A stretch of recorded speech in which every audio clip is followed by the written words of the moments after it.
are actually terminated at a very young age before a fetus has even started growing. That's why couples that are expecting, women often won't even tell their husband that they think they're pregnant because they know that it'll pass shortly, that it won't come to term or be successful. And couples especially tend to wait 2 or 3 months before telling their families, even when they already know they're pregnant, because it may not come to term. So this false pregnancies and then pregnancies that terminate early are very common. Now, if an angel has got someone already hooked into an alien abduction belief system, can somehow discern that that's what is going on in a woman's body, that is the perfect time to come and create the visionary experience, harass them, torment them, have sex, or at least make the woman believe they've had sex with them, and then come back 2-3 days later and give them this traumatic surgeon's table, we're removing your baby kind of thing going on, to where that woman, a very natural occurring false pregnancy, or at least a pregnancy that happened but terminated almost immediately because of natural reasons, was going on with that woman. I think the fallen angel can capitalize on that to make them believe that she has a hybrid child, and now they have it. And if you ever want to speak or hold or talk to your hybrid child ever again, you will cooperate with us. And that's a hook that women almost can never get free from.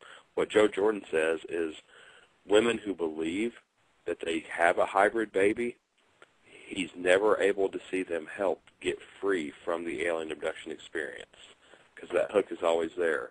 But even women that are told they have a hybrid baby by aliens, once they see it as a deception, they just say, I don't believe you.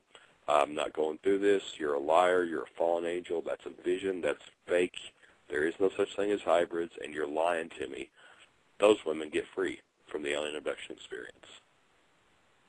That's interesting. I've never heard that aspect of it either. You learn something new every day. Yeah, we're all about the cutting edge here, aren't we? One thing I do want to talk honestly, between Joe and Joe and my wife and Gary Bates, some of the stuff we've been talking about needing to be hammered out and get said correctly in this field. We really are looking forward. And you even mentioned 2012. Since there's so much, hype about 2012, this year in 2011, we're having a very simple one-day set of workshops. We're not even calling it a conference, but we're already looking ahead to 2012 to deal with the hybrid issue and to go on record and get some of this stuff said publicly that you're just hearing about for the first time, because we've only arrived at these conclusions and these thoughts in the recent months and don't have most of them up in writing yet. That's interesting. I want to personally make a trip down to Roswell and attend one of your conferences. I've actually been planning that out since last year to either make a trip either sometime this year or definitely next year to attend one of these either conferences or workshops, however you guys work it out. I definitely want to stay updated on that. And I know 2012 should be a pretty big one with some credentialed scientists talking about hybridization. We'll be delivering a paper on Nephilim and why we don't believe there's modern hybrids, even though much of Christianity that's in this field does promote that view. So it'll be a little controversial, but it'll be a big one. I'll tell you now, in 2011, just for you, your listeners or whatever, we're going to have basically 3 talks on a Saturday afternoon. The UFO Festival Parade is happening at noon, when usually it happens later in the day, just to get the best light, the best photo, the most participation, all this stuff. So we're going to start our event after the festival's parade, like around 2 o'clock. It is going to be downtown. We'll have 3 lectures. One will be this one that I gave recently, Evidences for a Spiritual View of the UFO Phenomena, giving the main arguments for why Christians arrive at the demonic hypothesis. Joe Jordan is going to be giving his lecture as well on how he found out that people could stop abductions in Jesus' name, and that's how he became a Christian.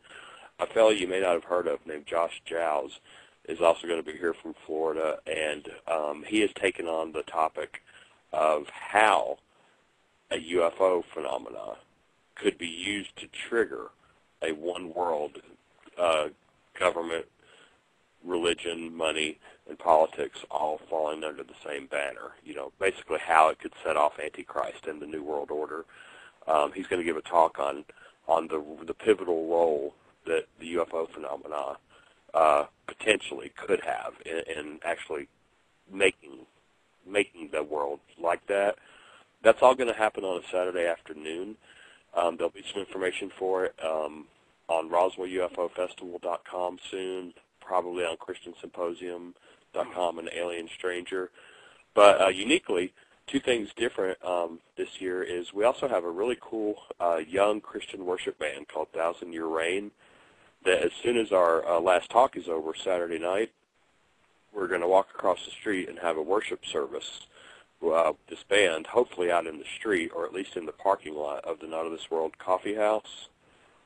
And very early in the day, just because of my relationship with city officials and the work I've done in the past, and the fact that and a couple reasons, they've invited me to speak at the conference that the city is giving this year.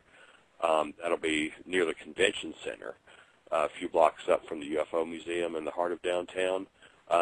That is going to be your normal cast of secular Christian ufologist speakers, but they're allowing me to give a talk on the Roswell incident and my beliefs on that it was a man-made event.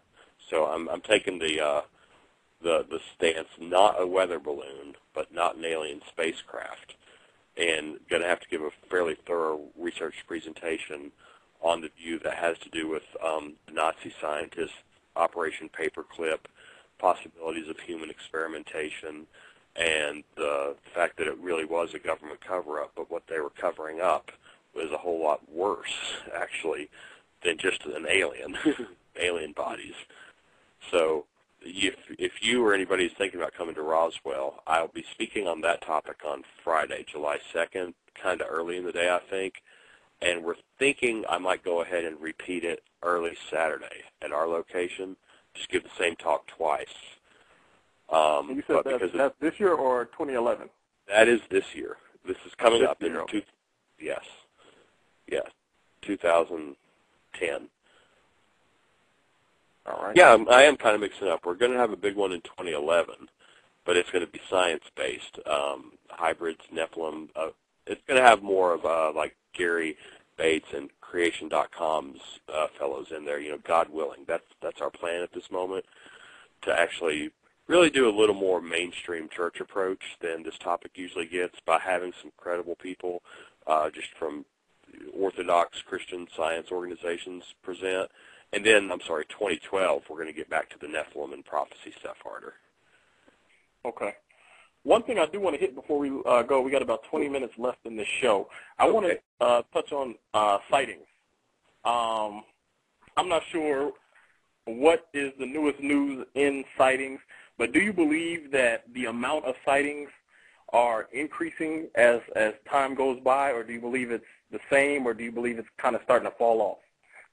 I believe we're seeing a good spike increase right now.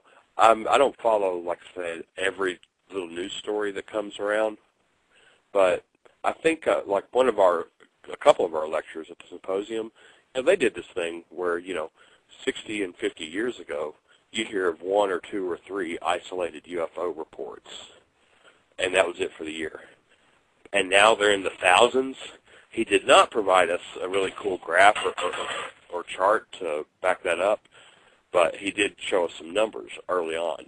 In the 60s, this how many UFOs were reported. In the 70s, this many UFOs were reported. I think we're in an unprecedented age. The number of them is high. It's like we're hitting a bell curve. And it's not only that more sightings are happening, more sightings are being reported now, because belief in UFOs as alien spacecraft has become, a lot of the stigma is falling away. More people are taking the topic credibly. People are less afraid to report their sightings, and now people know that there's organizations like like MUFON, for example, they actually know of these things where they can